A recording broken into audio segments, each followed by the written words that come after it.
ایک دفعہ کا ذکر ہے کہ ایک بادشاہ نے اپنے وزیر سے کہا، تمہاری زندگی کی سب سے بڑی خواہش کیا ہے؟ وزیر خاموش رہا اور اس نے منہ نیچے کر لیا۔ بادشاہ نے کہکا لگایا اور بولا، تم گھبراؤ مت، بس اپنی زندگی کی سب سے بڑی خواہش بتاؤ۔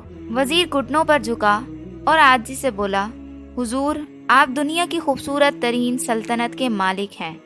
میں جب بھی یہ سلطنت دیکھتا ہوں تو میرے دل میں خواہش پیدا ہوتی ہے کہ اگر اس کا 10واں حصہ میرا ہوتا تو میں دنیا کا خوش نصیب ترین شخص ہوتا۔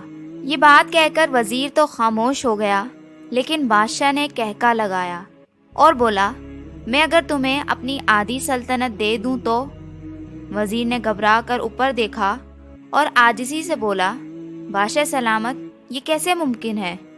میں اتنا خوش قسمت کیسے ہو سکتا ہوں؟ بادشاہ نے فوراً ایک گارڈ کو بلایا اور اسے 2 احکامات لکھنے کا حکم دیا۔ بادشاہ نے پہلے حکم کے ذریعے اپنی آدھی سلطنت نوجوان وزیر کے حوالے کرنے کا فرمان جاری کر دیا۔ دوسرے حکم میں بادشاہ نے وزیر کا سر قلم کرنے کا آرڈر دے دیا۔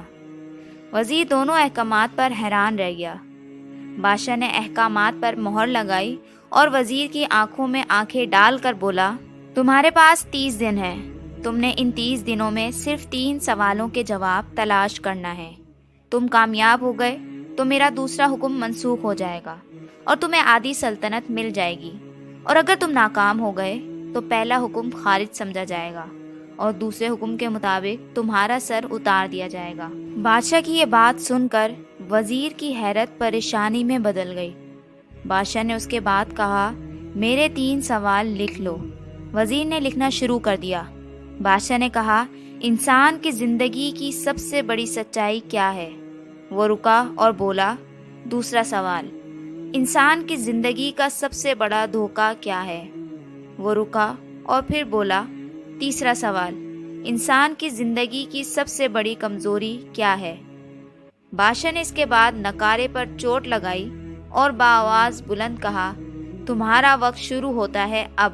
وزیر نے دونوں پروانے اٹھائے اور دربار سے دوڑ لگا دی۔ اس نے اس شام ملک بھر کے دانشور، ادیب، مفکر اور ذہین لوگ جمع کیے اور سوال ان کے سامنے رکھ دیے۔ ملک بھر کے دانشور ساری رات بحث کرتے رہے، لیکن وہ پہلے سوال پر ہی کوئی رائے قائم نہ کر سکے۔ وزیر نے دوسرے دن دانشور بڑھا دیے، لیکن نتیجہ وہی نکلا۔ وہ آنے والے دنوں میں لوگ بڑھاتا رہا، مگر اسے کوئی تسلی بخش جواب نہ مل سکا، یہاں تک کہ وہ مایوس ہو کر دارالحکومت سے باہر نکل گیا۔ وہ سوال اٹھا کر پورے ملک میں پھرا، مگر اسے کوئی تسلی بخش جواب نہ مل سکا۔ وہ مارا مارا پھرتا رہا، شہر شہر، گاؤں گاؤں کی خاک چھانتا رہا۔ شاہی لباس پھٹ گیا، پگڑی ڈھیلی ہو کر گردن میں لٹک گئی، جوتے پھٹ گئے اور پاؤں میں چھالے پڑ گئے، یہاں تک کہ شرط کا آخری دن آ گیا۔ اگلے دن اس نے دربار میں پیش ہونا تھا۔ وزیر کو یقین تھا یہ اس کی زندگی کا آخری دن ہے۔ کل اس کی گردن کاٹ دی جائے گی اور جسم شہر کے مرکزی پل پر لٹکا دیا جائے گا۔ وہ مایوسی کے عالم میں دارالحکومت کی کچی آبادی میں پہنچ گیا۔ آبادی کے سرے پر ایک فقیر کی جھوپڑی تھی۔ وہ گرتا پڑتا اس جھوپڑی تک پہنچ گیا۔